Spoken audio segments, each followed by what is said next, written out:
రాజయోగమునకు ఆధారము విధానము, ఇది ఫస్ట్ పిక్చర్ గుర్తుపెట్టుకోండి. ఏ విధముగా అయితే ఒక శారీరక తండ్రి, శారీరక బిడ్డ, ఎలాగైతే వాళ్ళు తండ్రి బిడ్డల యొక్క ఈ విధంగా కలయిక ఉంటుంది చూసారు చక్కగా, అదే విధంగా మనము రెండు అన్న సంగతి తెలుసుకున్నాం కదా. నేను శరీరమే కాదు, నేను ఆత్మని, శరీరం అనేది నాది అన్న సంగతి మనం స్పష్టంగా తెలుసుకున్నాం. కాబట్టి ఆత్మకి ఆత్మల తండ్రి పరమాత్మ, ఆత్మ పరిచయం మొట్టమొదటి రోజు, పరమాత్మ పరిచయం రెండో రోజు తెలుసుకున్నాము. ఈ యోగం అన్నమాట. ఈ యోగము ద్వారా మనకి ఏమవుతుందంటే ఈ విధంగా విషయ వికారాల మీద అధిపాజ్ఞత వచ్చి మన ఆత్మ సంస్కరించబడుతుంది.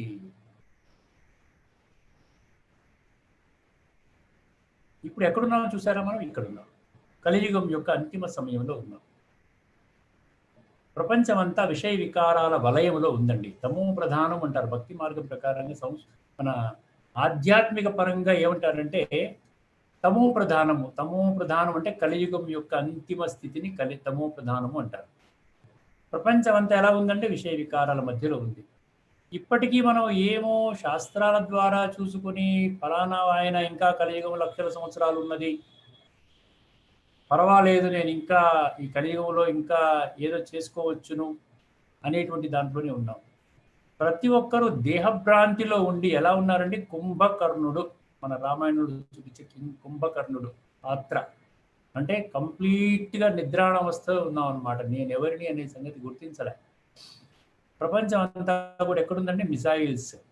సరే, ఎక్కడ చూసినా పేపర్లో తిరిగేస్తే ఎక్కడైనా ఒక్క మంచి వార్త వస్తుందండి. ఇన్ని రకాల ఛానల్స్ ఉన్నాయి. ఎక్కడైనా ఒక్క మంచి వార్త, ఒకరు హాయిగా ఉన్నారు, నిశ్చింతగా ఉన్నారు, ఆరోగ్యంగా ఉన్నారు, బ్రహ్మాండంగా ఉన్నారు, తేలికగా ఉన్నారు, హర్షితంగా ఉన్నారు, సంతుష్టంగా ఉన్నారు, ఎటువంటి సమస్య లేకుండా స్వర్గములాగా ఇంటిని తయారు చేసుకున్నారు అనేవాడు ఎక్కడ దొరుకుతున్నారా? దొరకటం లేదు. ఎక్కడ చూసినా మర్డర్లు, లూటీలు, కొట్లాటలు, ఆత్మహత్యలు, ఇటువంటి యుద్ధాలు ఇవే జరుగుతూ ఉన్నాయి. సో అందుకని అంతిమ శ్వాసలో ఉన్నటువంటిది పరమాత్మ తెలియజేస్తున్నారు. మహావినాశనం ఎదురుగా ఉన్నది, అజ్ఞాన నిద్ర నుండి మేల్కొనండి అని ఈ ప్రజాపిత బ్రహ్మ ద్వారా పరమాత్మని, ఈ సృష్టిని ఈ విధంగా పరివర్తన చేసేటువంటి ప్రక్రియ రాజయోగము, రాజస్వశ్వమేధ అవినాశి రుద్ర గీతాజ్ఞాన యుగం. ఇప్పుడు పరమాత్మ ఇచ్చేటువంటి ప్రాప్తికి మనం తెలుసుకోవాల్సింది ఏంటంటే, ఉండండి, ఇప్పుడు చూడండి, ఒక తండ్రికి ఒకే ఒక బిడ్డ. ఆ తండ్రిని విడిచిపెట్టాడు, విస్మరించాడు, జులాయిగా తిరుగుతున్నాడు. తండ్రి అవస్థపడుతూ ఉన్నాడు, ఇంకా చివరి దశకి చేరుకున్నాడు. తండ్రి కోటాను కోట్ల ఆస్తి ఉంది, ఎన్నో బిల్డింగ్లు, ఎన్నో ఫ్యాక్టరీలు, బంగారము, నగదు, బ్యాంకు బ్యాలెన్స్ ఇవన్నీ ఉన్నాయి. కాకపోతే ఏకైక కుమారుడు తండ్రిని విడిచిపెట్టేసేసి దుర్మార్గంలో పడిపోయి, చెడు సాంగత్యంలో పడిపోయి తిరుగుతూ ఉన్నాడు. అయితే ఏం జరిగిందండి? ఎక్కడో ఒక కామన్ మిత్రుడు ఆయన్ని కలిశాడు. ఎక్కడో ఆయన ఉన్నట్టు కలిసి ఒక్కసారి ఆయనకి ఏం చెప్పాడు? అరే నాయనా, నీ తండ్రి అవసాన దశలో ఉన్నాడు, నీ తండ్రికి ఎంత ఆస్తి ఉందో నీకు తెలుసునా? ఈ రోజున నీవు ఒక్కడివే ఏకైక వారసుడివి, నీవు నీ తండ్రిని తెలుసుకోలేక ఈ విధంగా నువ్వు విడిచిపెట్టి వచ్చేసావు. రేపటి రోజున ఆయన ఈ విషయం తెలిసిందంటే, నువ్వు చెడు మార్గంలో పడుతున్నావు అని తెలిసిందంటే ఏం చేస్తాడు? నీ ఆస్తి మొత్తం ఆస్తి అంతా కూడా ఏదో సంస్థకి రాసిచ్చేస్తాడు. నీవు ఈ విధంగా నువ్వు అడుక్కోవాల్సి వస్తుంది జీవితకాలం. దొరకదురా నాయన, వెళ్ళురా నాయన, తండ్రిని చూసుకో, తండ్రిని నీవు జాగ్రత్తగా చూసుకుంటే తండ్రి ఆస్తికి వారసుడు అవుతుంది చెప్తే ఏమైపోయింది?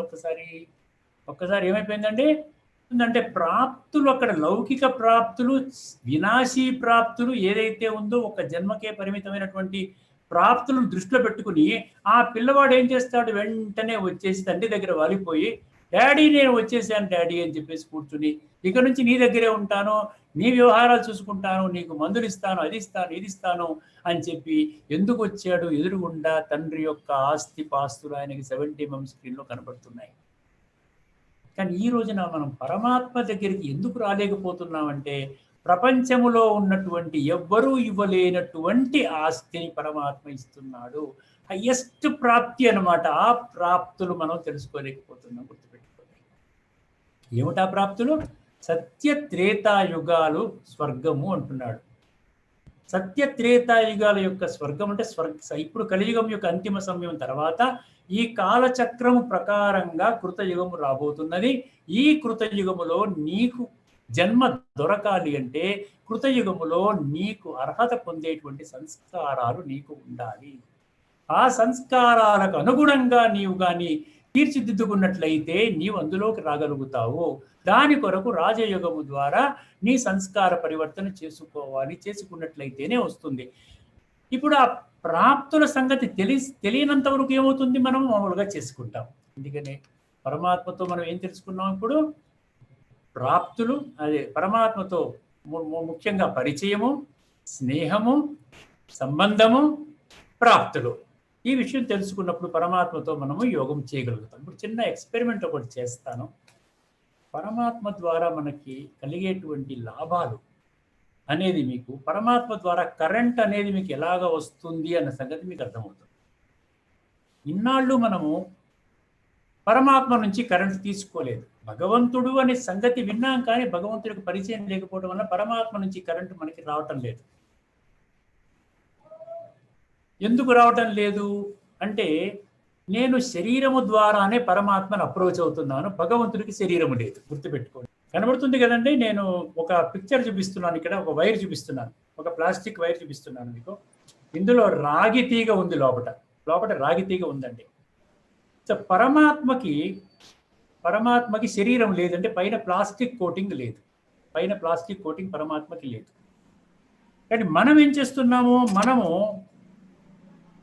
ప్లాస్టిక్ కోటింగ్ ద్వారా కనెక్ట్ చేస్తున్నాం. ఓన్లీ ప్లాస్టికే. ఇందులో కాపర్ వైర్ ఉన్నది, కానీ మనకి కాపర్ వైర్ ఉన్నది అన్న సంగతి మనకి నాలెడ్జ్ లేదు.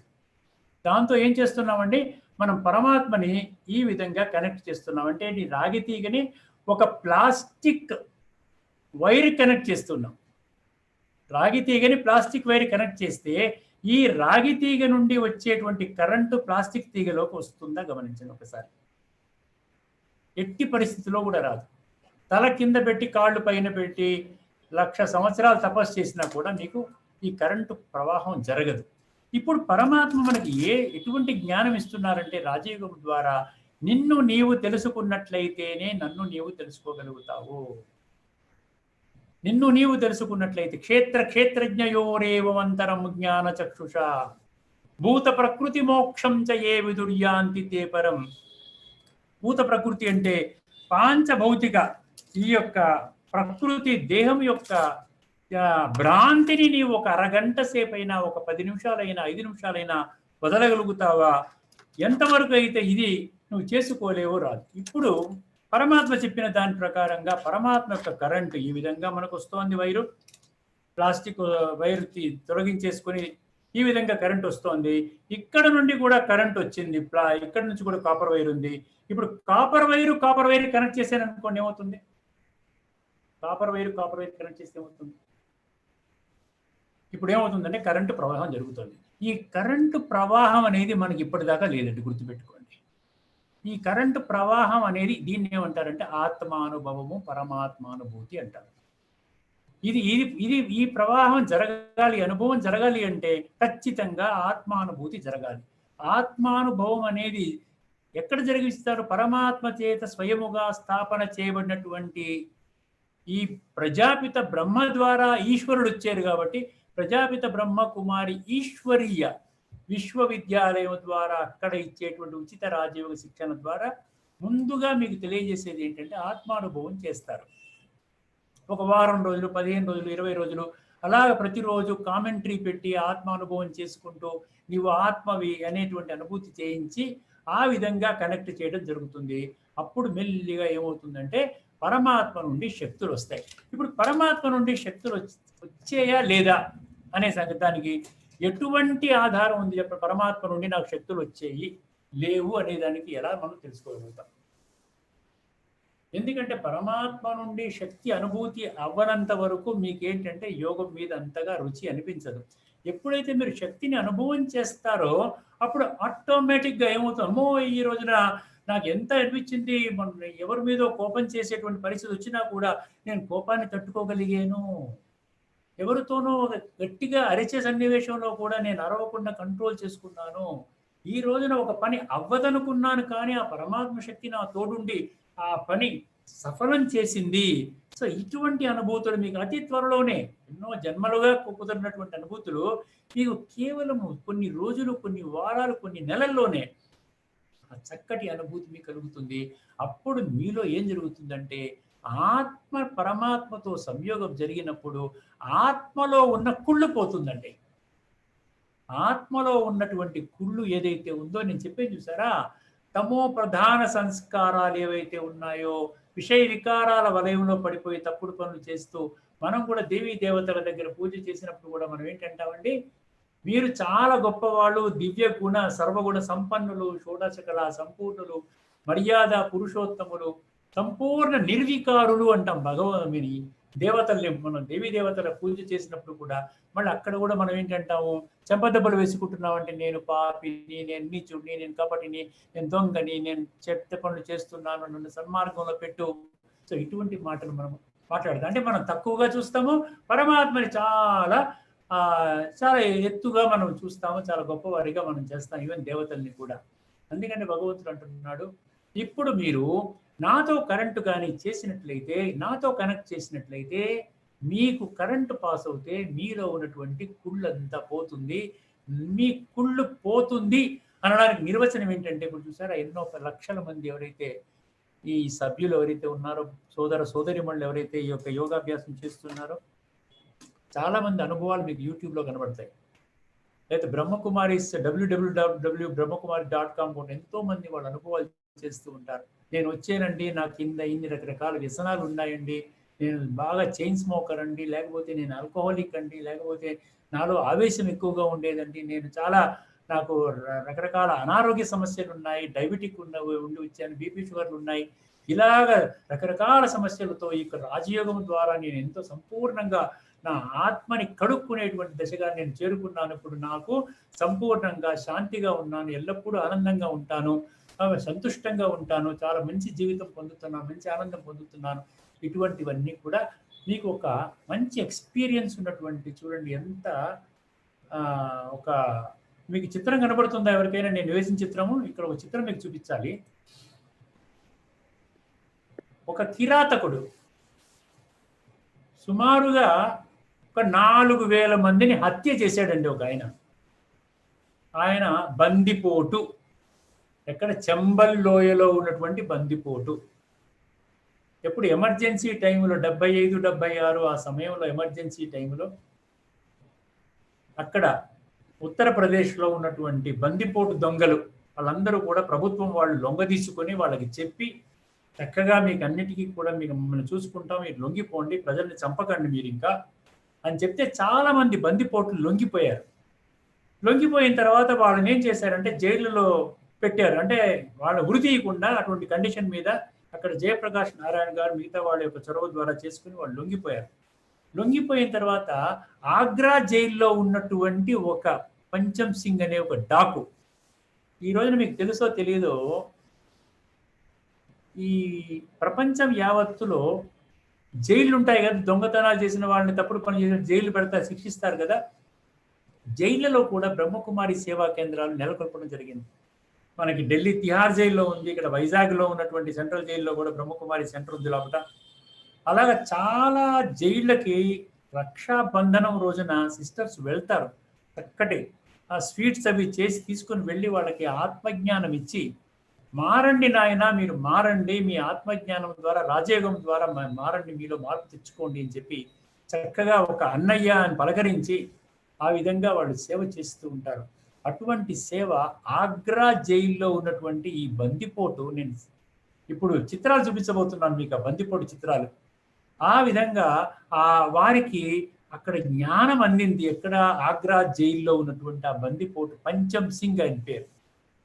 అటువంటి ఆ పంచం సింగ్ మారిపోయాడంటే ఒక రాజయోగిగా మారిపోయాడు, కాలక్రమాన మారిపోయాడు. చక్కగా ఎవరండి వీళ్ళు, నన్ను అన్నయ్య అంటున్నారు, ఇంతమందిని చంపాను, ఇంత పాపాలు మూటగట్టుకున్నాను, ఎప్పుడు ఏమైపోతుందో తెలియదు, తర్వాత జన్మ ఎటు ఉంటుందో తెలియదు, ఈ రోజున వీళ్ళు వచ్చి భగవంతుని దూతల్లాగా వచ్చి వీళ్ళు చక్కగా ఇంత సన్మార్గంలో పెట్టే జ్ఞానం చెప్పారు నాకు, మీరు మీ పుస్తకాలు ఇవ్వండి, మీ సీడీలు ఇవ్వండి, నేను అన్ని నేర్చుకుంటాను, నేను ఈ విధంగా నేను తయారవుతాను, ఆ విధంగా టకటకటకటం ఆ విధంగా ఆయన డెవలప్ అయ్యాడు. ఈ రోజున ఆయన బందిపోటు పంచం సింగ్గా కాకుండా తర్వాత 4 సంవత్సరాలు ఎంతో ఉండి తర్వాత ఆయన విడుదల చేశారండి. గవర్నమెంట్ వాళ్ళు గమనించారన్నమాట. ఈయనలో చాలా మార్పు వచ్చింది, ఈయనలో ఒక రాజయోగి ఒక కళ వచ్చింది, అందరినీ మార్చే శక్తి ఈయనకు ఉంది. చూసారా, ఒక వజ్రం ద్వారా ఒక వజ్రమే ఇంకో వజ్రాన్ని కోస్తుంది అంటారు చూసారా, అట్లా ఒక దొంగనే ఇంకొక దొంగని మారుస్తాడు ఒక బందిపోటు అని చెప్పి ఆయన్ని విడుదల చేశారు. కేవలం సింపుల్గా రూపాయి ఖర్చు లేని పని. ఎన్నో ప్రపంచం వాళ్ళు కోట్లు వాళ్ళు అవార్డ్స్ పెడతారు, ఈ బందిపోటు పట్టుకుంటే మీ ₹1,00,00,000 రివార్డ్ ఇస్తామని చెప్తారు చూసారు. అటువంటిది ఒక ఏమీ లేకుండానే ఈ పంచం సింగ్ గారిని ఆ విధంగా ఆ బ్రహ్మకుమారి జ్ఞానము ద్వారా ఆకర్షితులయ్యి ఆయన రాజయోగ మారాడు. ఆ చిత్రాలు ఒకసారి మీరు చూడండి. ఒకసారి భగవద్గీతలో యోగం యొక్క విశిష్టత గురించి తెలుసుకోబోతున్నామండి. చిట్ట అంశంగా భగవద్గీతలో యోగం గురించి విశిష్టతగా కొన్ని శ్లోకాలు మీ ముందు నేను ఉంచుతాను. ప్రపంచంలోకెల్లా అతి గొప్ప యోగము రాజయోగము అని అంటున్నాడండి. ఎందుకు గొప్ప యోగము అంటే అది ఆత్మ ద్వారా మనం కనెక్ట్ చేస్తాం. మిగతా ప్రపంచంలో ఉన్న ఏ యోగాలు కూడా శరీరం ద్వారా కనెక్ట్ చేస్తాం, కానీ ఆత్మ ద్వారా కనెక్ట్ కాదు. అందుకని ఏ శ్లోకం నోట్ చేసుకుంటారు మీరు? నోట్ చేసుకుంటే 6వ అధ్యాయంలో 47వ శ్లోకం. 6వ అధ్యాయంలో 47వ శ్లోకంలో యోగినామపి సర్వేషాం మద్గతేనాంతరాత్మనా శ్రద్ధావాన్ భజతి యో మాం సమీయుక్తతమో మతాః. ఇది అన్ని యోగాలలోకి ఇది ఎందుకు విశిష్టత అంటే మద్గతేనాంతరాత్మనా, అంతరాత్మ ద్వారా మీరు నన్ను ఆ విధంగా నాతో మీరు కలయిక జరుపుతున్నారు. కాబట్టి అన్ని యోగాలలోకి ఇది విశిష్టమైనటువంటి యోగము. అది 6వ అధ్యాయంలో 47వ శ్లోకము. ఇంకొకటి 8వ అధ్యాయంలో 28వ శ్లోకం అండి. 8వ అధ్యాయంలో 28వ శ్లోకము. మామూలుగా మనం ఏం చేస్తున్నామంటే వేదాలు చదివితే ఈ రోజున రాజయోగం గురించి మనకు తెలియదు కాబట్టి వేదాధ్యయనానికి చాలా ఇంపార్టెన్స్ భక్తి మార్గంలో ఉంది. తప్పు ఏమీ లేదు, ఎందుకంటే రాజయోగ జ్ఞానం లేదు కదా. వేదాలకు ఉన్నటువంటి జ్ఞాన ఇంపార్టెన్సు, అదేవిధంగా యజ్ఞ యాగాదులకు ఉన్నటువంటి ఇంపార్టెన్సు, అదేవిధంగా దాన పుణ్యాలకు ఉన్నటువంటి ఇంపార్టెన్సు ఈ యోగానికి లేదు, ఈ రోజున రాజయోగానికి లేదు. దాని విశిష్టత ఎక్కడుందంటే 8వ అధ్యాయంలో 28వ శ్లోకంలో చక్కగా వేదేషు యజ్ఞేషు తపస్సు చైవ దానేషు యత్ పుణ్యఫలం ప్రదిత్వా అత్యేతి తత్సర్వం. ఒకసారి నేను ఇది 8వ అధ్యాయం 28 పుస్తకాలు ఉన్న వాళ్ళు కూడా తిరగేయండి. వేదేషు యజ్ఞేషు తపస్సు చైవ 8వ అధ్యాయంలో ఆఖరి శ్లోకం అనుకుంటానండి. ఇది 8వ అధ్యాయంలో ఆఖరి శ్లోకం. 8వ అధ్యాయంలో ఆఖరి శ్లోకం. వేదేషు యజ్ఞేషు తపస్సు చైవ దానేషు యత్ పుణ్యఫలం ప్రదిష్టం అత్యేది తత్సర్వమిదం విదిత్వా యోగి పరం స్థానముపైతి చాద్యం. ఆఖరి పంక్తి యోగి పరమస్థానం అంట.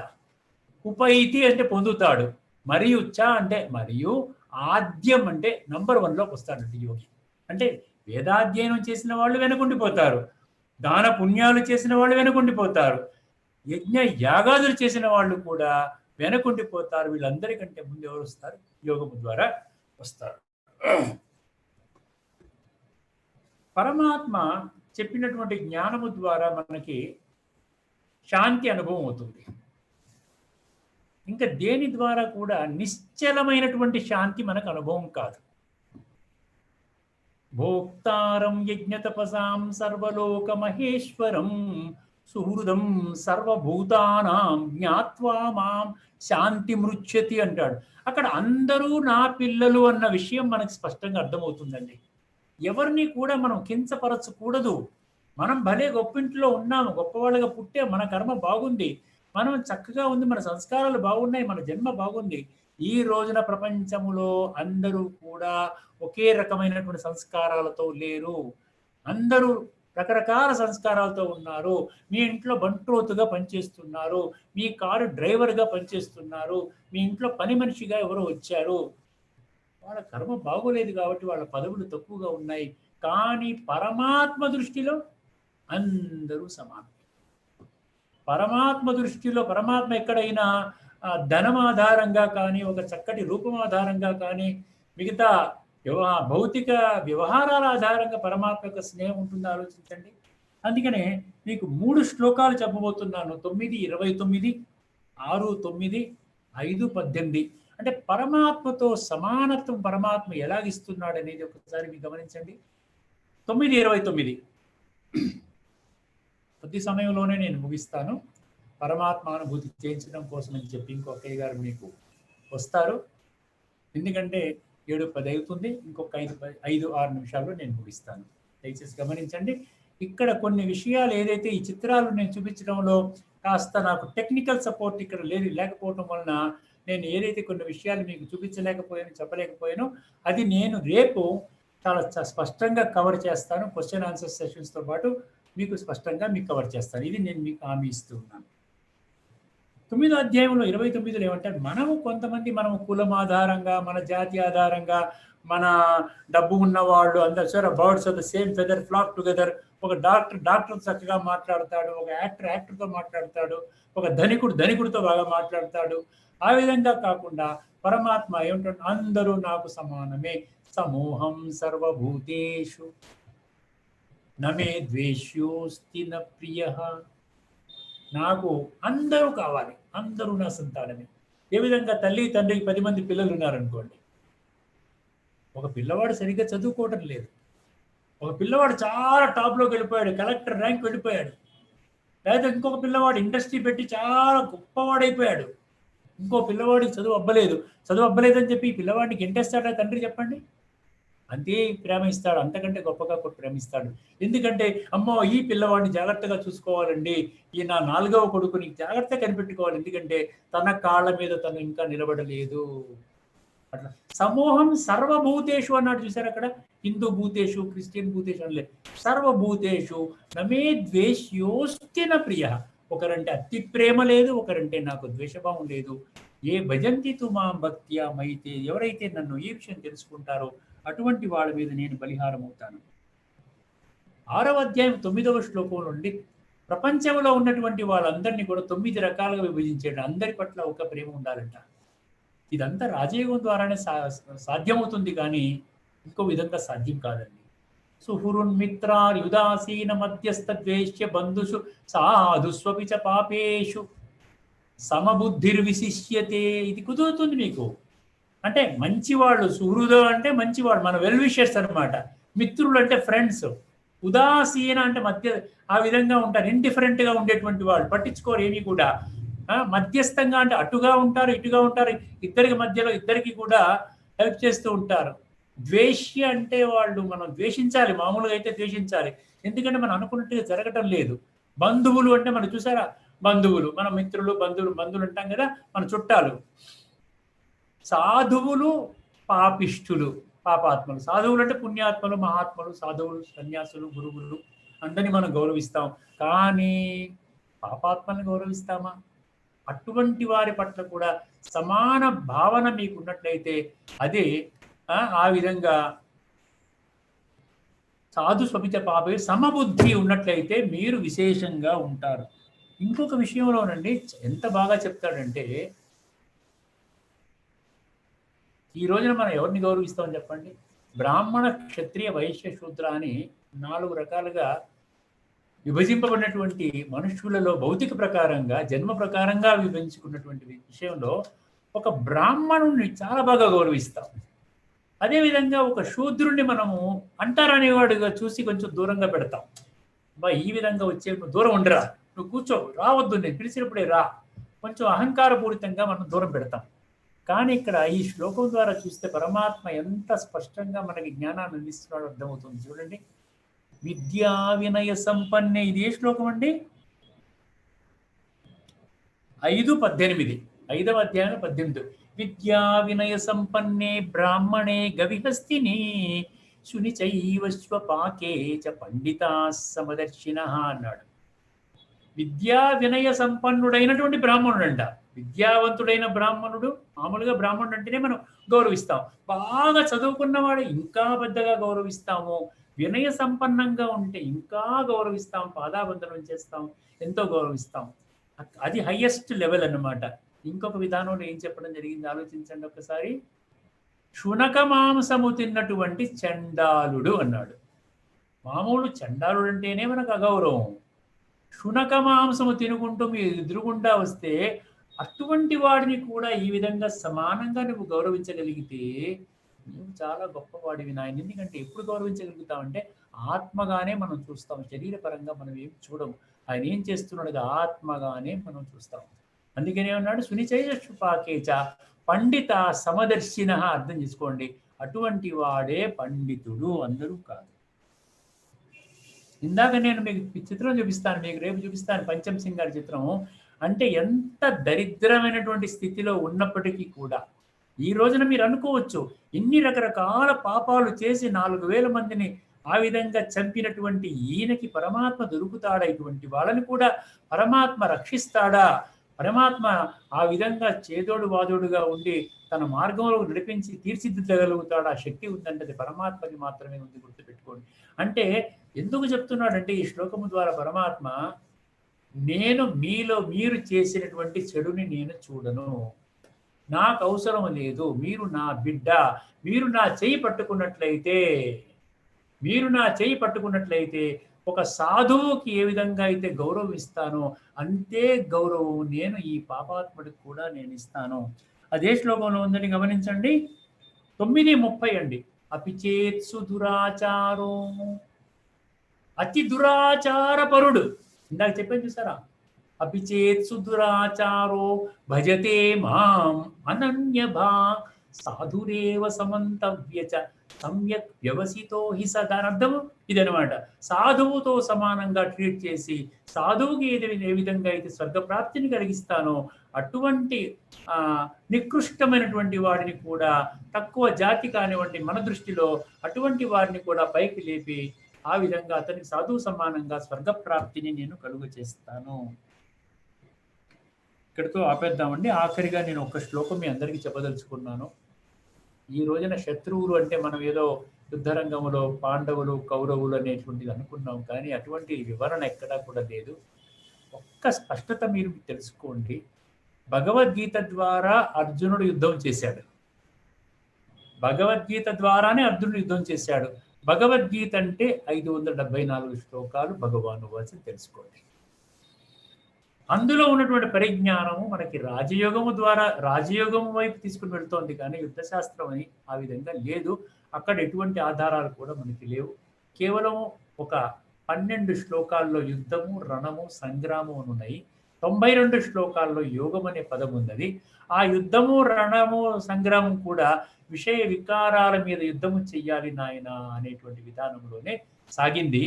దానికి అద్భుతమైనటువంటి రుజువులు కలిగేటువంటి అందులో భగవద్గీతలో చాలా స్పష్టంగా ఉన్నాయి. అయితే నీలోనే నీకు నీవే శత్రువు అంటున్నాడు పరమాత్మ. నీకు నీవే శత్రువు. పరమాత్మ ఏం చెప్తున్నాడు? ఉద్ధరించుకోవడానికి నీకు అనుకూలంగా నేను రాజయోగాన్ని, యొక్క ఆత్మజ్ఞానం, పరమాత్మ జ్ఞానం, రాజయోగం నీకు నేర్పించాను. నిన్ను నీవే ఉద్ధరించుకోవాలి, ఇంకెవరు ఉద్ధరించరు. నీ భార్య నిన్ను ఉద్ధరించదు, నీవు నీ భార్యను ఉద్ధరించలేవు. నీకు నీవే నీ 3వ నేత్రం తెరుచుకుని ఉద్ధరించుకోవాలి. ఉద్ధరించుకున్నట్లయితే నీ మనసే నీకు చుట్టము, నీ మనసే నీకు బంధువు. నీ మనసు అంటే ప్రతిగుండగా మనసు అంటాము, చనిపోయిన తర్వాత ఆత్మ అంటాం. కాబట్టి ఆత్మ మనసు రెండు కనబడవు. ఇదే నీకు బంధువు. లేకపోయినట్లయితే నీ ఆత్మనే నీకు పరమ శత్రువుగా ఉండి నీ అధోగతి పాలు చేస్తోంది. 6వ అధ్యాయంలో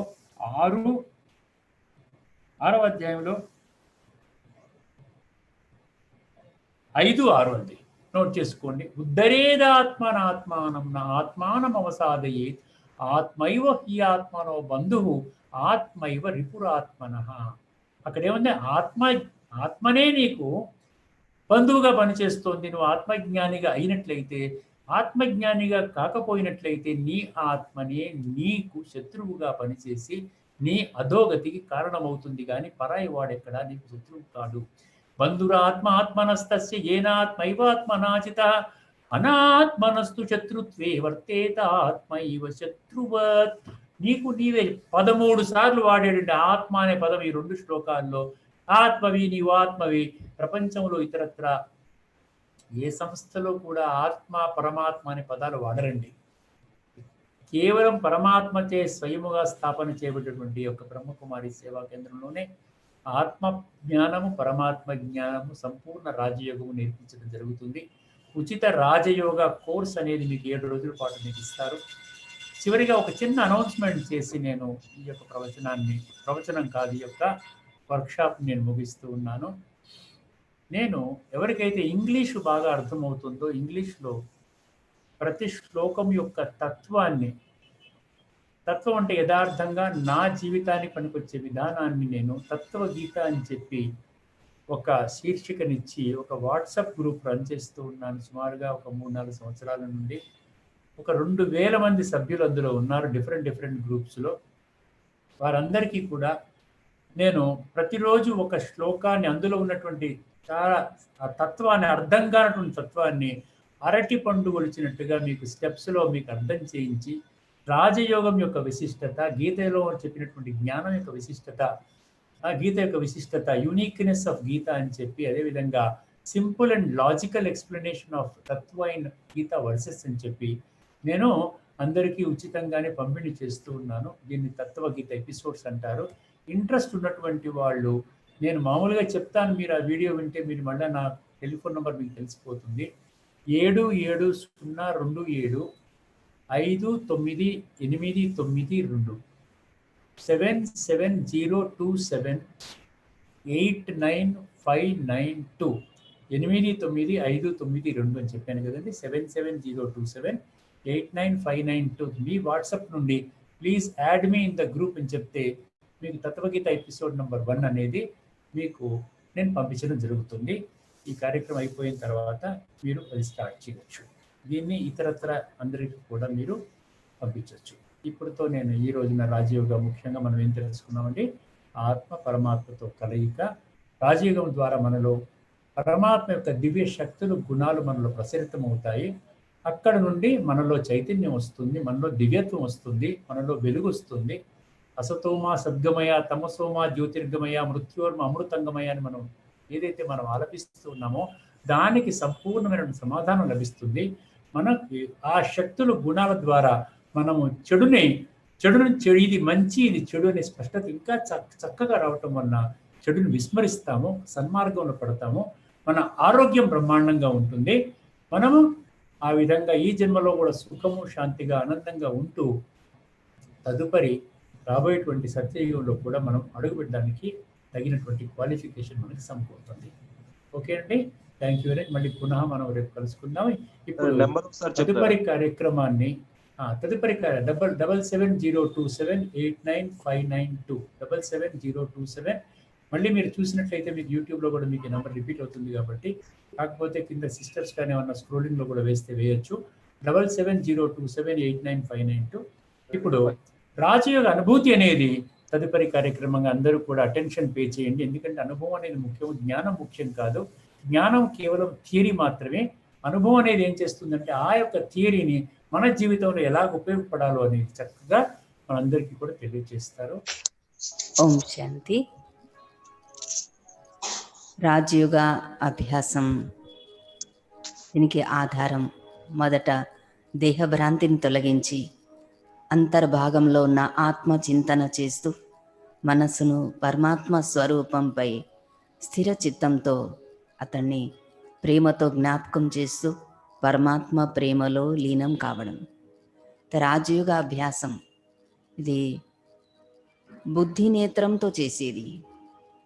ఎలా అయితే మనం ఇక్కడ కూర్చొని విదేశాలని కూడా చూడగలుగుతామో అలా పరమాత్మ స్వరూపాన్ని మన మనోనేత్రంతో లేక బుద్ధి నేత్రంతో దర్శించాలి. పరమాత్మతో సమీప సంబంధం యొక్క అనుభూతి పొందాలి. ఇప్పుడు ఏదైతే చెప్తానో దాని గురించి చింతన చేస్తూ మనస్సును పరమాత్మ స్వరూపంపై స్థిరంగా చేద్దాం.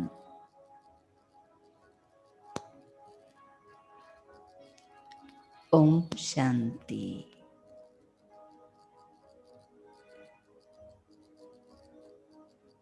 నేను ఒక ఆత్మను.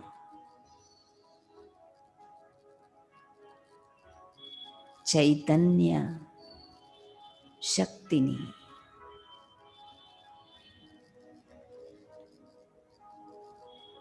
నుదిటి మధ్యలో ప్రకాశించి నక్షత్రము వంటి వాడను.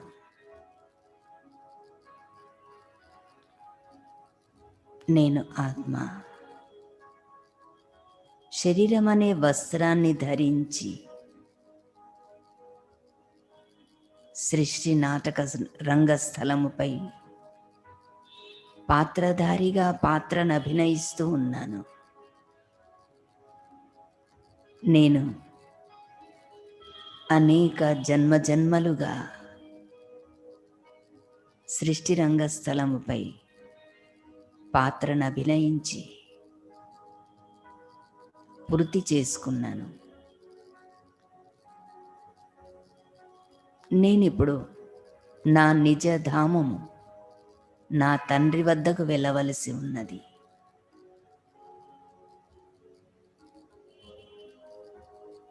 నేను బుద్ధి ద్వారా దేహము, దేహ ప్రపంచానికి సుదూరంగా అతి తేలికగా శరీరం నుండి వెలువడి నా నిజ ధామం వైపు పయనిస్తూ ఉన్నాను. నేను ఆత్మ.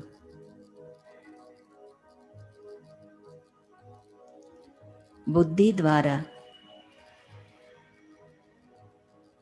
పరంధామం యాత్రలో ఉన్నాను.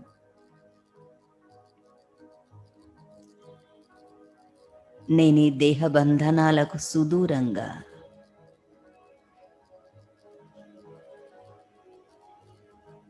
భౌతిక ప్రపంచానికి దూరంగా పంచతత్వాల శరీరం నుండి వెలువడి భూమి, సూర్య, చంద్ర, నక్షత్ర మండలాలను దాటి పరంధామ యాత్రలో ఉన్నాను. నేను అతి తేలికగా ప్రకాశవంతంగా ఉన్నాను.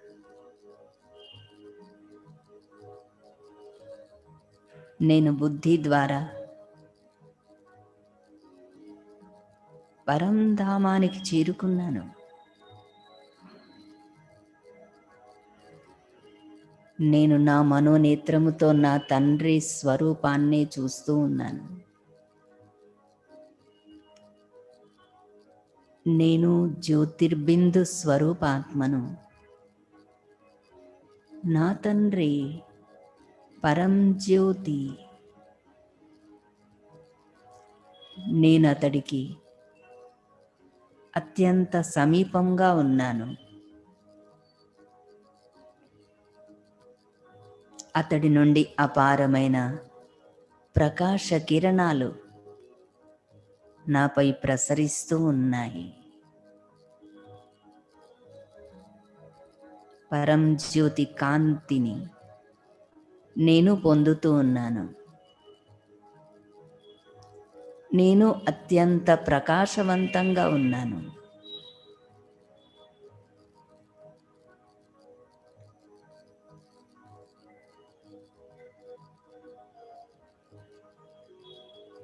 నా తండ్రి నాకు సర్వ సంబంధాలు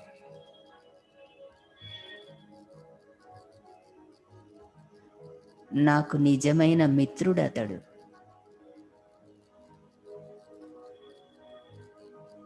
నేను పరమపిత సంతానాన్ని.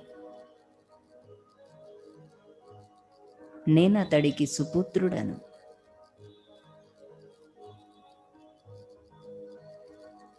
నా తండ్రి పవిత్రతా సాగరుడు. నేనతడి పవిత్రమైన సంతానాన్ని.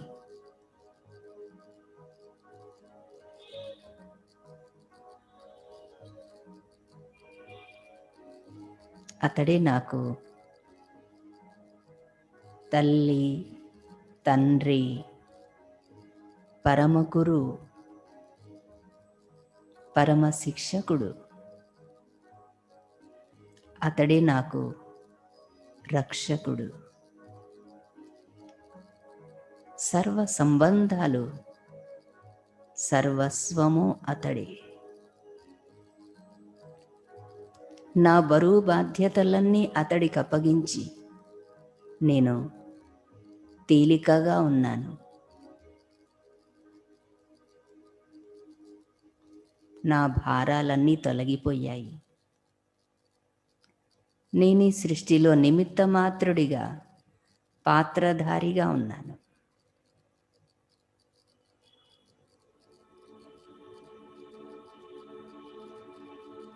కర్మబంధాలన్నీ తొలగించుకొని నా తండ్రితోడే సర్వ సంబంధాలతో జీవిస్తాను.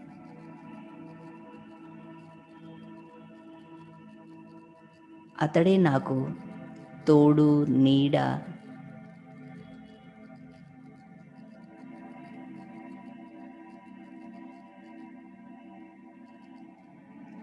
అతడి నుండి అపారమైన శక్తి తరంగాలు నాపై ప్రసరిస్తూ ఉన్నాయి. సర్వశక్తివంతుడి సంతానాన్ని.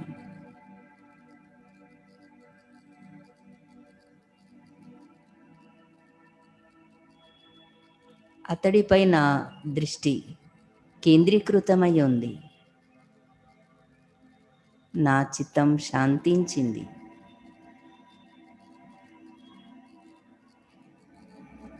అతడి శక్తితో నా జన్మజన్మల పాపభారం సమాప్తమవుతూ ఉంది.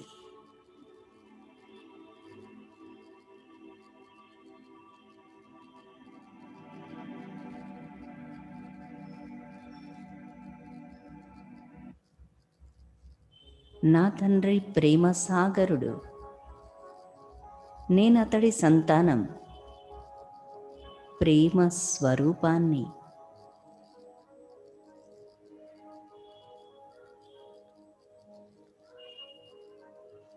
నేను సర్వులలో ఆత్మనే చూస్తాను. ఆత్మిక ప్రేమను పంచుతాను. పరమాత్మ ప్రేమను పొందిన ఆత్మను. నేను సర్వ ఆత్మలను మనసారా ప్రేమించగలను.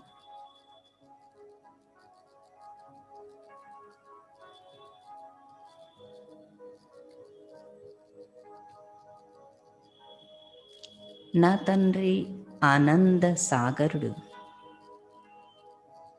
అతడి సంతానం నేను. అతడి చింతనలో, అతడి ప్రేమలో లీనమై ఉన్నాను.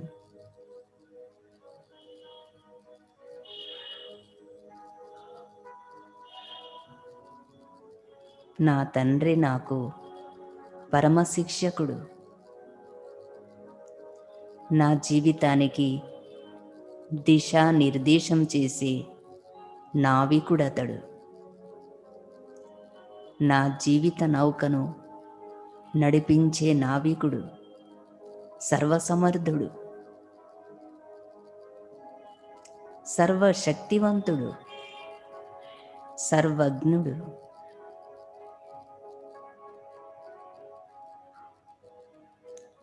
అతడే నా తల్లి.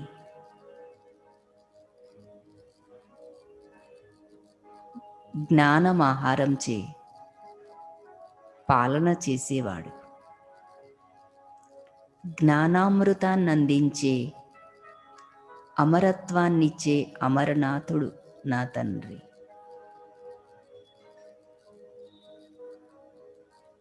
అతడే నాకు సత్యమైన మిత్రుడు.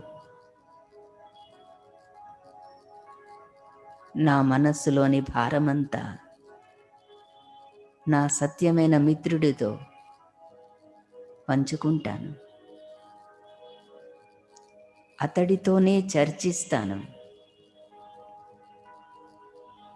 అతడే నాకు సమీప బంధువు.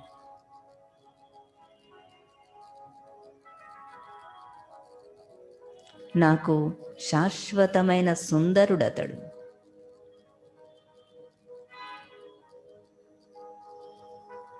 సత్యం, శివం, సుందరుడు.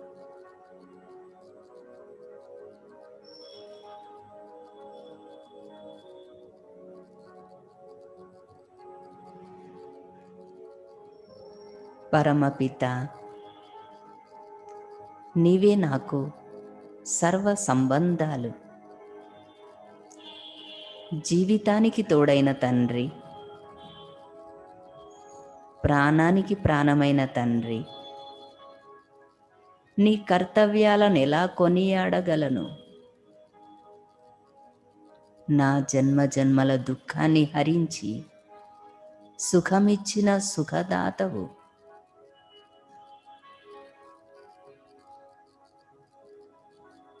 ముళ్ళ లాంటి నా జీవితాన్ని పూల సమానంగా మార్చేవాడివి. గవ్వల సమానమైన ఆత్మను వజ్రతుల్యంగా మార్చేవాడివి. నీ కర్తవ్యాలు ఎంత సుందరమైనవి. నీ స్వరూపం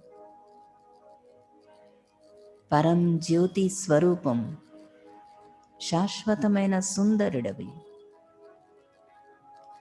అజరమర్ అవినాశివి. నాకు అమరత్వాన్ని ప్రసాదించే అమరనాథుడవి.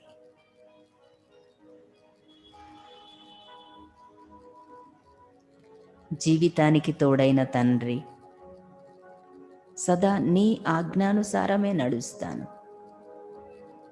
నీ తోడే ఉంటాను. నీదే వింటాను. నిన్నే నావాడిగా భావించాను.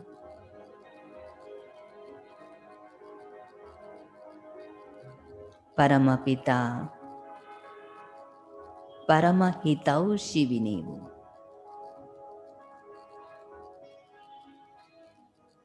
కళ్యాణకరుడవు, శాంతిదాతవు. నీ స్మృతిలో నేను అత్యంత శాంతిని అనుభవిస్తున్నాను.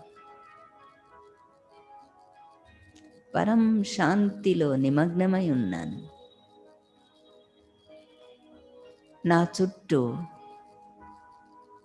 శాంతి శాంతి తాండవిస్తూ ఉంది.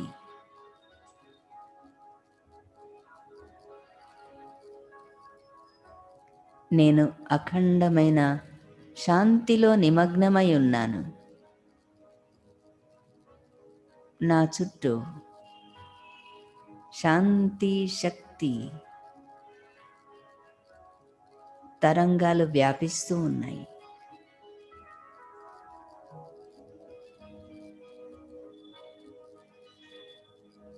నేను అతడి ప్రేమలో ఓలలాడుతూ ఉన్నాను.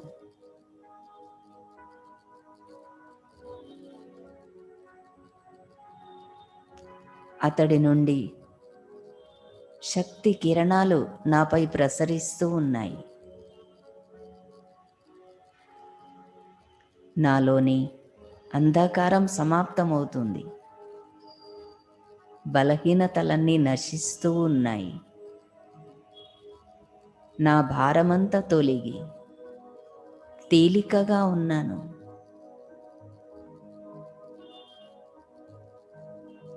నా మనోనేత్రం నా తండ్రి స్వరూపంపై స్థిరంగా ఉంది. ప్రపంచంలో నన్నింకేది ఆకర్షింపజాలదు.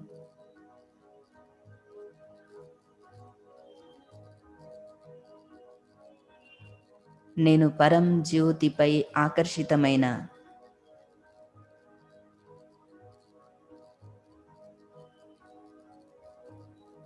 భ్రమరిని. నా మనస్సంతా అతడి చుట్టే భ్రమిస్తూ ఉంది.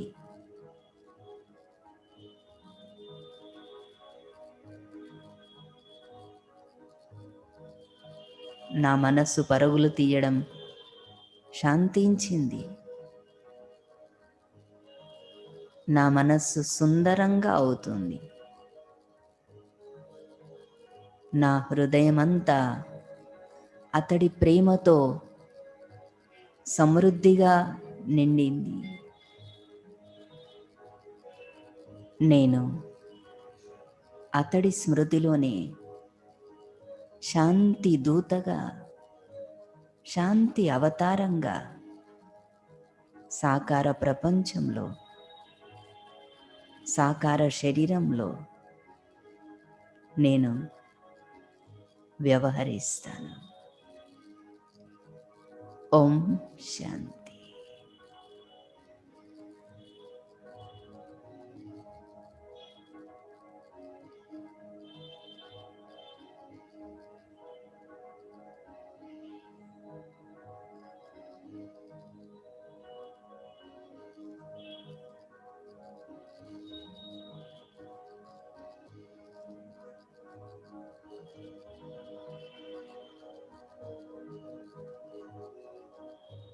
Thank you.